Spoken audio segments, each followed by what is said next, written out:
बाबरकत, कदूस और फ़तह बख्श नाम में शलोक टीवी देखने वाले तमाम नाजरीन को मेरी तरफ से सलाम। मैं आपका भाई मुबश्शिर अंजील दिलावर मसीह खुदावंद की शुक्रगुजारी करता हूँ। मसीह खुदावंद का जी उठना आप सबों को बहुत बहुत मुबारक हो। मेरे अजीज़ों, मैं आज सुबह यहाँ पर ये कहना चाहता हूँ कि यीशु मसीह 2022 साल पहले मुर्दों में से जी उठे। दुनिया भर के मबूदों की कब्रें भरी पड़ी हैं, लेकिन आपके और मेरे यीशु की कब्र खाली है। क्या यीशु मसीह फ़कत कब्र से ज़िंदा हुए?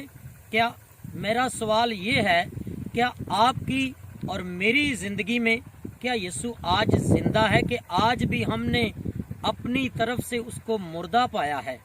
ज़रूरत ये है कि हम यीशु मसीह को जैसे 2022 साल पहले उसका कफन खाली, उसकी कब्र खाली, मुर्दों में से जी उठने वाला वो पलोठा, क्या हमारी ज़िंदगी में उसकी क्या अहमियत है? क्या हमारी ज़िंदगी में या हमारे दिल की जगह में यीशु मसीह ज़िंदा है कि आज भी वो मुर्दा है? यीशु को अपनी ज़िंदगी में, अपने ख़ानदान की ज़िंदगी में ज़िंदा करने की ज़रूरत है। फिर हम कह सकते हैं कि मेरे लिए और आपके लिए यीशु ज़िंदा है, और फिर हमारे लिए ईद क़यामत अल मसीह बाबरकत हो सकती है। खुदावंद आप सबों को बरकत दे।